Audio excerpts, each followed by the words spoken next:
5 years ago, I swore I'd never set foot in Willow Creek again. The town felt like a cage, charming to tourists, with its clapboard houses and maple-lined streets, but suffocating for a kid like me who dreamed bigger than Vermont's rolling hills. I was 28 when I left, chasing a career in urban planning in Seattle, determined to build cities that meant something. My mom, Clara Marwood, had been the heart of our family, running a small landscape design firm that shaped Willow Creek's parks and gardens. When she died of leukemia when I was 16, it broke something in me. My stepfather, Victor Ramsey, came into our lives a year later, and let's just say he wasn't the warmest guy.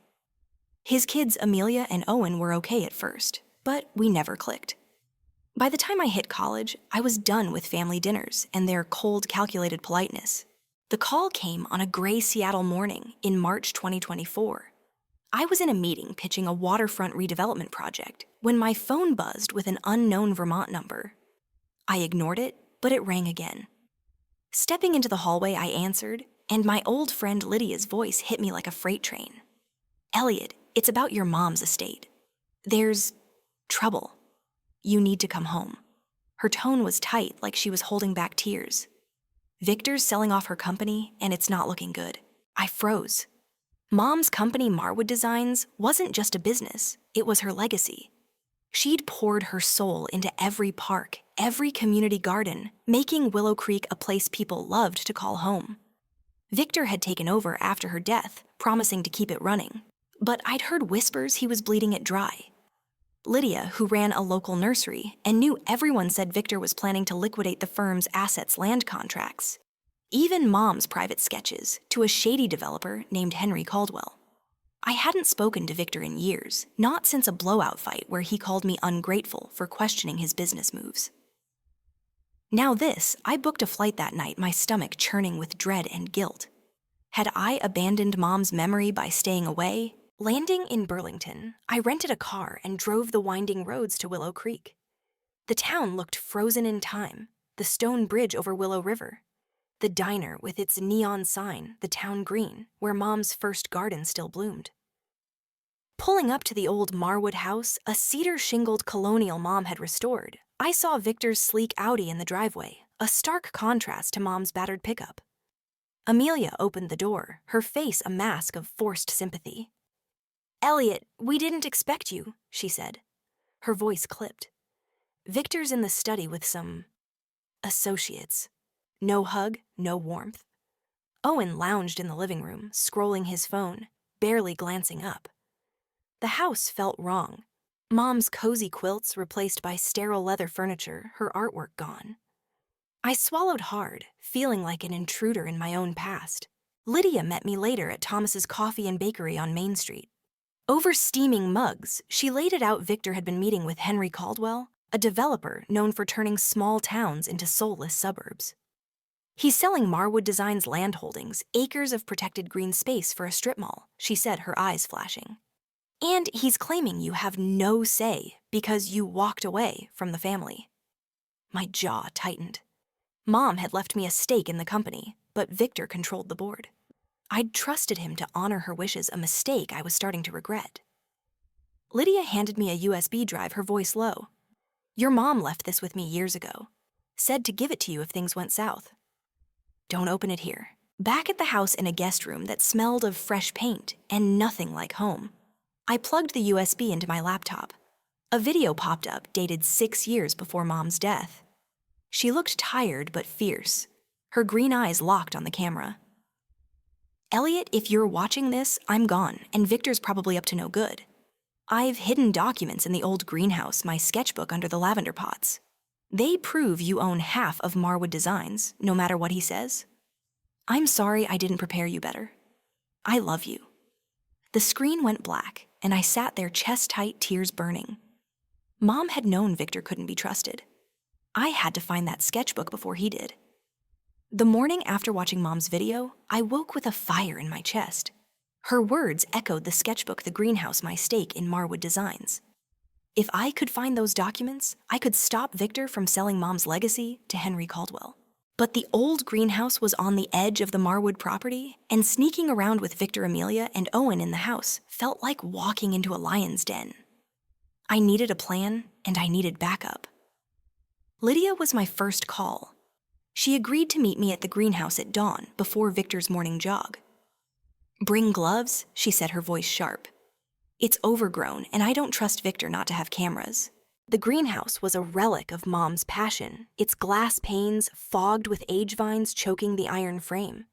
When I was a kid, I'd spend hours there watching her sketch designs for Willow Creek's parks. Her hands smudged with charcoal. Now it looked abandoned, a ghost of her presence. Lydia was already there, pruning shears in hand, her dark hair tied back. "You okay?" she asked, eyeing my tense jaw. I nodded, though my stomach churned. We slipped inside the air thick with damp earth and lavender. The pots Mom mentioned were buried under weeds, their purple blooms faded but stubborn. I knelt digging through soil, my fingers brushing something hard, a leather-bound sketchbook sealed in a plastic bag. My heart raced as I pulled it free. Inside were Mom's drawings, intricate plans for gardens, community spaces, even a riverside trail along Willow River. Tucked between the pages were legal papers, yellowed but intact, stating I owned 50% of Marwood Designs, signed by Mom and notarized a year before her death. There was also a letter in her handwriting. "Elliot, this is yours to protect. Victor will fight, but you're stronger than he knows. Trust Susan." "Susan?" I frowned, showing Lydia the letter. Her eyes widened. "Susan Harper, your mom's old accountant. She still lives in town, runs a small firm on Main Street. If Clara trusted her, she's your next stop." Before we could leave, a shadow moved outside. Owen, my stepbrother, stood at the greenhouse door, arms crossed, his smirk cold. "What are we digging for, Elliot buried treasure?" My grip tightened on the sketchbook now hidden in my jacket. Lydia stepped forward, her voice steady. "Just checking the plants, Owen. You know, for old times' sake." He snorted, unconvinced, but didn't push. "Victor wants you at the house tonight," he said to me. "Big meeting with Caldwell. Don't be late." He sauntered off, and I let out a shaky breath. Lydia grabbed my arm. "He's watching you. We need to move fast." At Susan Harper's office, a cozy space above Thomas's coffee and bakery, I found a woman in her 60s with sharp eyes and a no-nonsense vibe. She hugged me, her grip firm, and said, "Clara was my best friend. I've been waiting for you to show up." Over tea, Susan explained Victor's scheme. He'd been siphoning funds from Marwood Designs for years, using dummy contracts to hide the losses. The board, stacked with his allies, was set to vote on selling the company's land to Caldwell tomorrow. "Your 50% gives you veto power," Susan said, sliding over financial records. "But Victor's claiming you forfeited your share by leaving town. He's got a lawyer, George Langley, spinning that story." I clenched my fists, anger simmering. Victor had painted me as the runaway kid erasing my rights while he gutted Mom's work. Susan leaned forward. "There's more. Clara set up a trust for you hidden in the company's books. Victor doesn't know about it, but it's enough to fund a legal fight or buy out his share." My jaw dropped. A trust. Why hadn't Mom told me? Susan's gaze softened. "She wanted you to choose your own path, not feel tied to Willow Creek. But she always believed you'd come back." That night, I walked into Victor's meeting at the house sketchbook and documents tucked in a briefcase. The dining room was lit like a stage Victor at the head of the table, Henry Caldwell beside him, all slick smiles and expensive cologne. Amelia and Owen sat stiffly, their eyes darting to me. George Langley, Victor's lawyer, was there too, shuffling papers. Elliot Victor said, his voice smooth as ice, "We're finalizing the sale of Marwood Designs' assets. As a courtesy, you're welcome to observe." A courtesy? I bit back a retort, taking a seat. Caldwell launched into a pitch about his strip mall, promising jobs and revenue. But I saw through it: cheap construction, no soul, a betrayal of Mom's vision. When Victor asked if I had anything to add, I opened my briefcase, my pulse hammering. "Actually, I do." I slid the ownership papers across the table. "These prove I own half of Marwood Designs. The sale's off, unless I agree." The room went silent. Victor's face darkened, his jaw tight. Caldwell laughed, nervous. "That's a bold claim, son." Amelia stared at the papers, her expression unreadable, while Owen smirked like he was enjoying the chaos. Langley adjusted his glasses, scanning the documents. "We'll need to verify these," he said, but his voice wavered. Victor leaned forward, his eyes cold. "You think you can waltz back after 5 years and play hero? This company's mine." I held his gaze, Mom's letter burning in my mind. "It was never yours, Victor. And I'm just getting started." As I left, I heard him muttering to Langley something about finding leverage. I knew he wouldn't back down, but neither would I. The fight for Mom's legacy had begun, and I had a secret weapon, her trust, and allies like Lydia and Susan. But a nagging doubt lingered. What else was Victor hiding? After confronting Victor at the house, I knew I'd poked a hornet's nest. His icy glare as I left with Mom's ownership papers told me he wasn't going to roll over. The next morning, I met Lydia and Susan at Thomas's Coffee and Bakery to strategize. The air smelled of cinnamon and fresh bread, but my stomach was too knotted to eat. Susan spread out financial records on the table, her pen tapping. "Victor's been cooking the books," she said. "He's inflated Marwood Design's debts to justify the sale to Henry Caldwell. If the board votes tomorrow, you'll need more than your 50% stake to stop him." Lydia leaned in, her voice low. "Rumor is Victor's got dirt on half the board favors loans, you name it. He's playing dirty." I rubbed my temples, the weight of Mom's trust and sketchbook heavy in my briefcase. My 50% gave me veto power, but Victor controlled the narrative. I needed allies on the board, and fast. Susan suggested David Morrow, Mom's former project manager, now a board member. He was loyal to Clara, she said. "Find him at the Willow Creek Community Center today. He's overseeing the spring festival." The festival was in full swing when I arrived. Kids painting murals, vendors selling maple syrup. The Willow River sparkling under a rare sunny sky. David, a wiry man in his 50s with a graying beard, was directing volunteers. When I introduced myself, his eyes lit up. "Clara's boy," he said, clapping my shoulder. "She'd be proud you're back." Over a picnic table, I showed him the ownership papers and explained Victor's plan to sell Marwood Design's land. David's jaw tightened. Clara wanted those green spaces preserved. "I'll back you, but Victor's got the board scared. He's hinted at layoffs if the sale fails." As we talked, I noticed Amelia across the green watching me. She was alone, her usual polished demeanor, frayed hair, loose, no makeup. When David left to check on a booth, she approached hesitating. "Elliot, can we talk?" Her voice was soft, almost pleading. My guard went up, but I nodded. We walked to a quiet spot by the river. "I know you think I'm on Victor's side," she said, staring at the water. "But I'm not. I found something in his office emails between him and Caldwell. They're planning to split a kickback from the sale millions under the table." My pulse quickened. This was huge, but why was Amelia telling me? "Why now?" I asked, searching her face. She sighed, her shoulders slumping. "Mom Clara was kind to me when Victor married her. I was a kid messed up from my parents' divorce. She gave me her old sketch pad, taught me to draw. I didn't realize how much Marwood Designs meant until I saw Victor's emails. I don't want her work destroyed." Her eyes met mine, raw with guilt. "I'll get you the emails, but you can't tell Victor it was me. He'd cut me off." I wanted to trust her, but years of her coldness made me wary. Still, those emails could sink Victor's deal. "Get me proof," I said. "Then we'll talk."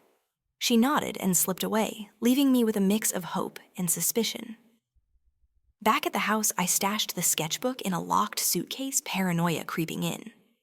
Owen was nowhere in sight, but I caught Victor on the phone in his study, his voice low and sharp. "Find something on Elliot, anything. I want him out." My blood ran cold. He was digging for leverage just as I'd feared. That evening, I drove to Susan's office to update her and Lydia. Susan was poring over the trust documents, her brow furrowed. "There's a clause here," she said, pointing.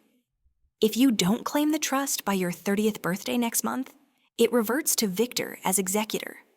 Clara set it up to protect you, but it's a ticking clock." My stomach dropped. Victor could stall the board vote until the trust expired, leaving me with nothing. Lydia cursed under her breath. "He's probably counting on it." We need those emails from Amelia, and we need David to sway the board. As I left Susan's, my phone buzzed with a text from an unknown number. Meet me at the Old Mill midnight. Got what you need. A. Amelia. The Old Mill was a crumbling landmark on the edge of town, abandoned since the 90s. It felt like a setup, but I couldn't ignore the chance to get the emails. I called Lydia, who insisted on coming as backup. If it's a trap, you're not going alone, she said, her tone fierce. At midnight, the mill loomed dark against the starry sky, its broken windows like empty eyes. Lydia waited in her truck engine idling, while I approached the entrance, flashlight in hand. Amelia stepped out of the shadows, clutching a flash drive. These are the emails, she whispered, her eyes darting. Victor doesn't know I took them. Before I could respond, headlights flared behind us. A black SUV screeched to a stop, and Owen jumped out, his face twisted with anger. You're both done, he snarled, advancing. My heart pounded. Victor had sent him. But Amelia stepped forward, her voice shaking, but firm. Back off, Owen. I'm done covering for you and Dad. Owen froze, stunned, as Lydia gunned her truck forward, headlights pinning him. I grabbed the flash drive and we bolted. My hands shook as Lydia's truck sped away from the Old Mill. Owen's furious silhouette shrinking in the rear view. Amelia sat beside me, clutching her jacket, her face pale. He'll tell Victor, she whispered, voice cracking.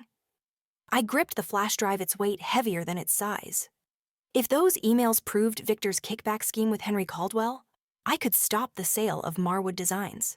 But Owen's ambush meant Victor knew I was closing in. And with my 30th birthday and the trust's deadline 3 weeks away, time was slipping through my fingers. Back at Lydia's nursery, a cluttered office surrounded by potted ferns, we plugged the flash drive into her laptop.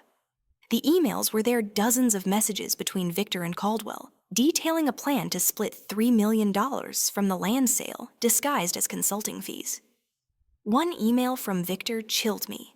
Elliot's no threat. He'll be gone before the vote. Lydia cursed. They're not just selling Clara's work, they're stealing it. Amelia, silent until now, spoke up. There's more. Victor's been forging board minutes claiming you signed off on the sale years ago. My stomach lurched. Forgery that could discredit my ownership claim. I called Susan Harper, who met us at the nursery despite the late hour. Her eyes narrowed as she scanned the emails. This is enough to expose Victor, she said. But we need to present it at the board vote tomorrow. David Morrow's on your side, but Victor's got 4 other members in his pocket. She hesitated, then added, there's something else. Clara's trust isn't just cash. It includes a voting share in Marwood Designs, giving you 51% control if claimed in time. Victor's lawyer, George Langley, has been delaying the trust's release, likely on Victor's orders. My head spun. Mom had built a failsafe, but Victor was sabotaging it. As Susan and Lydia planned our boardroom strategy, Amelia pulled me aside.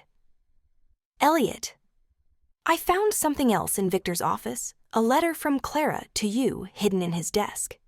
I didn't read it, but it felt important. Her eyes were earnest, but doubt gnawed at me.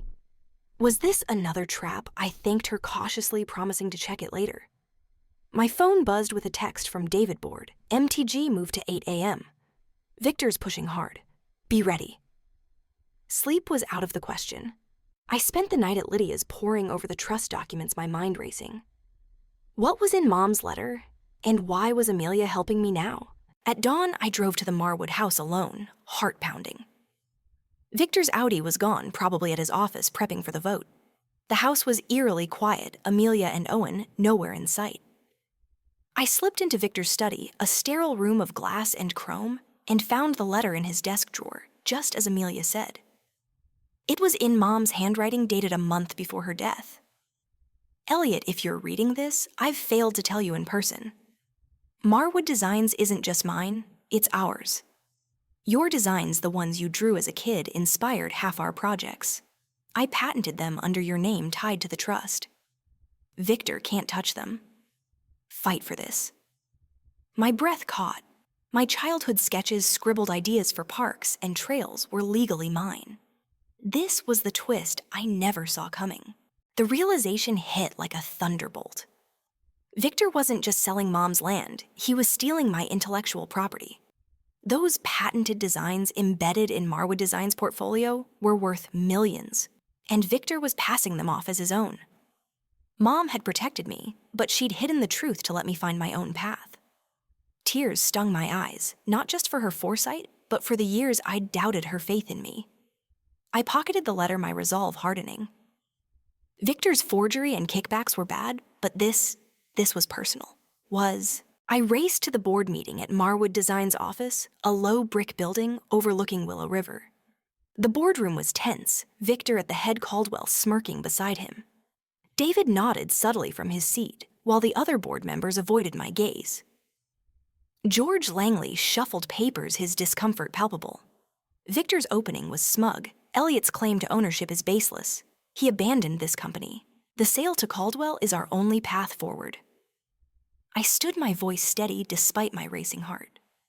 Not so fast. I have proof Victor's been lying. I presented the emails, projecting them on the screen. Gasps rippled through the room as Victor's kickback scheme was laid bare. Caldwell's face reddened, his protests drowned by the board's murmurs. Then I dropped the bombshell: Marwood Design's core assets.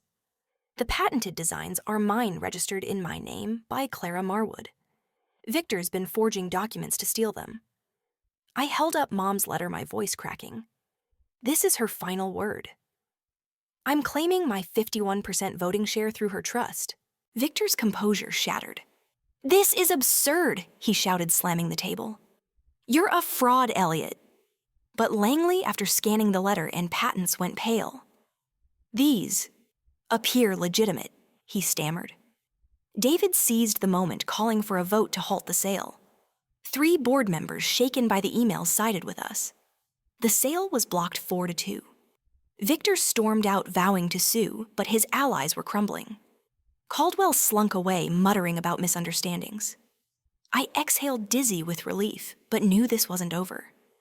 The boardroom victory felt like a fever dream, but Victor's parting threat, "I'll sue you into the ground," kept me on edge. The blocked sale of Marwood Designs was a start, but my 51% voting share through Mom's trust wasn't secure until I claimed it before my 30th birthday, now 2 weeks away. Victor's lawyer, George Langley, was stalling the trust's release, and I knew he'd exploit any loophole. Lydia, Susan, and David met me at Thomas's Coffee and Bakery the next morning to plan our next move. The air was thick with espresso and tension. Victor's desperate, Susan said, her eyes scanning legal documents. He's liquidating personal assets, art stocks. He's planning to bolt if he can't win. Lydia slid a newspaper across the table. A front-page story quoted Victor, painting me as a prodigal opportunist, trying to steal his hard-earned company. My jaw clenched.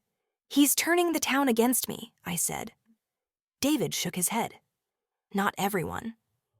The festival crowd loved your speech about Clara's vision. Keep pushing that. Susan tapped a file. We need to file the trust claim today and demand an audit of Marwood Design's books. Victor's forgeries and kickbacks will bury him. I nodded, but doubt gnawed at me. Would Willow Creek see me as Clara's son or Victor's villain? Amelia called me that afternoon, her voice shaky. Victor's furious. He knows I gave you the emails. I'm moving out, staying with a friend. I was stunned. She'd risked everything to help me.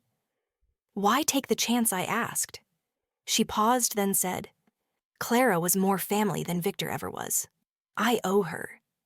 Her words hit hard, softening my wariness. I thanked her, promising to keep her name out of it.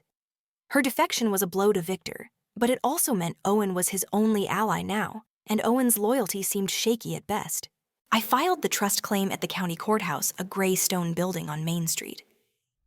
Susan's meticulous paperwork paired with Mom's letter and the patented designs made the case ironclad.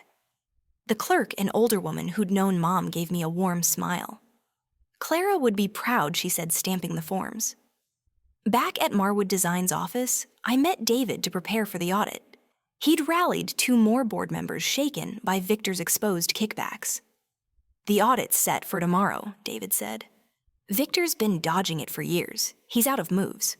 That evening, I walked along Willow River, the water glinting under the setting sun. Mom's Riverside Trail, one of my patented designs, stretched before me, its wildflowers blooming despite years of neglect. I felt her presence steadying me. My phone buzzed a text from Victor: meet me at the house 8 p.m. Let's end this. No threats, no bluster. It felt off. Lydia insisted on parking her truck down the street as backup. He's cornered, she warned. Don't trust him. At the Marwood house, Victor was alone in the study, a glass of whiskey in hand. His polished facade was gone, tie loose eyes, bloodshot. You've made a mess, Elliot, he said, voice low. But I'm willing to deal. Sign over your patents, and I'll give you $2 million, walk away. I stared, incredulous. He thought he could buy me.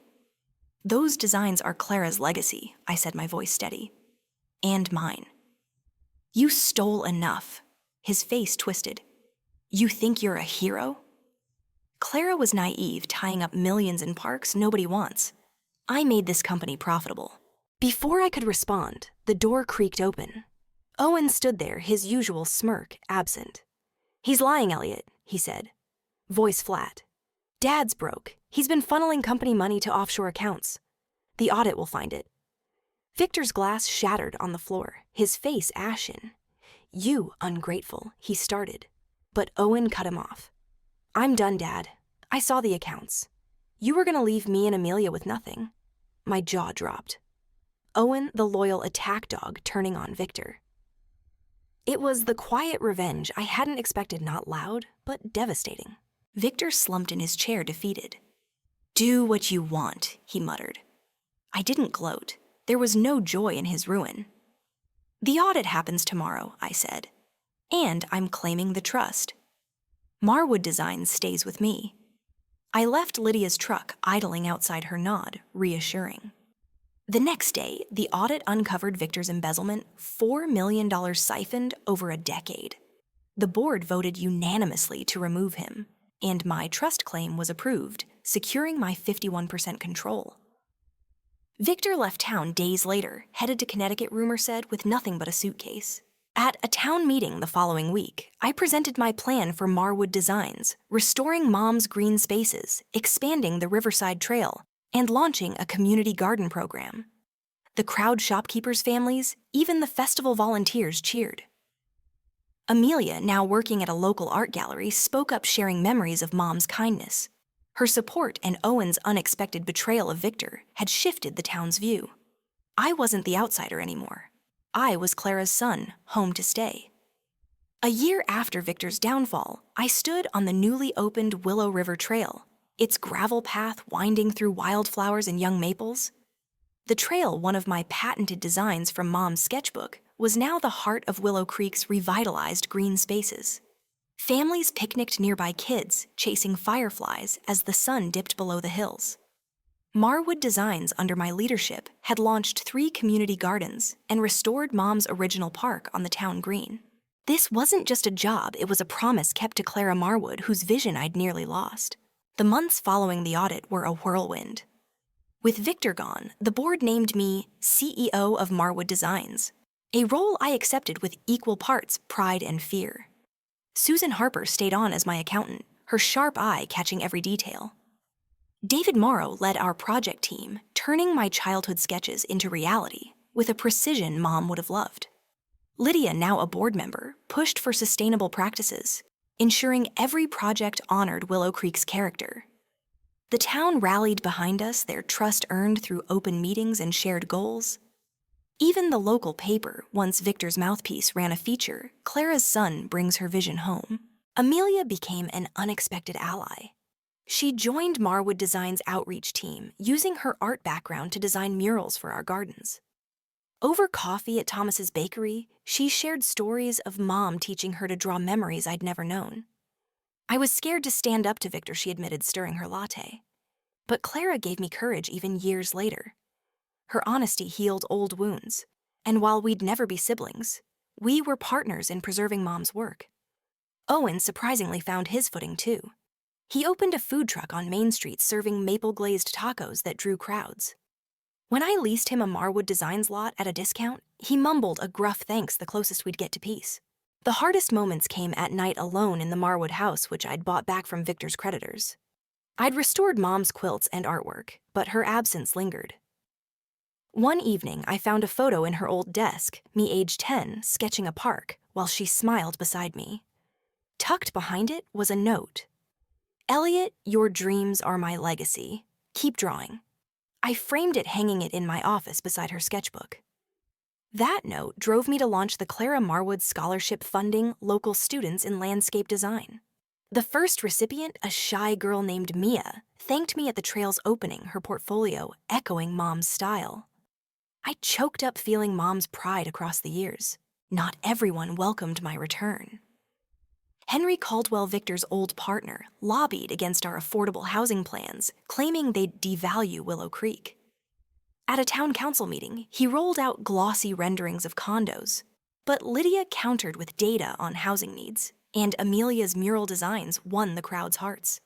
The council voted 6-1 for our plan, a quiet victory that felt like Mom's hand on my shoulder. Caldwell approached me after his smirk gone. "You're stubborn, Marwood," he said. "But you're not stupid. Call me if you want a real developer." I smiled, shaking my head. "I've got all I need." The gentle revenge wasn't in ruining Victor or Caldwell. It was in proving them wrong. Victor had seen Marwood Designs as a cash cow. I made it a community anchor. Caldwell wanted strip malls. I built spaces where people connected. The town's trust, Amelia's redemption, Owen's turnaround. These were my triumphs, not lawsuits or headlines. I'd honored Mom's values, not just her patents, and that was enough. One twilight, I walked the trail with Lydia, her laughter warm as we planned a new garden. Our friendship had deepened, her steady presence grounding me through the chaos. At the trail's overlook, I pulled out a small box, my heart racing. "Lydia, you've been my rock," I said, opening it to reveal a ring with a jade stone, her favorite. "Marry me." Her eyes widened, then softened. "Took you long enough," she teased, slipping it on. We kissed the river, murmuring below, and I knew I was home. Looking back, the fight for Marwood Designs wasn't just about land or patents. It was about reclaiming my place in Willow Creek in Mom's story. I'd come back angry, ready to battle Victor, but I'd found something bigger, a community, a purpose, a family in Lydia, Amelia, and the town. Mom's note was right. Legacy is in people, not just designs. As I stood on that trail, her vision alive around me, I felt whole. If you've ever fought for something that felt bigger than you, or found home after years away, I'd love to hear it. For me, this was my confession, my redemption, my way of saying, "I'm here, Mom, and I'm not leaving."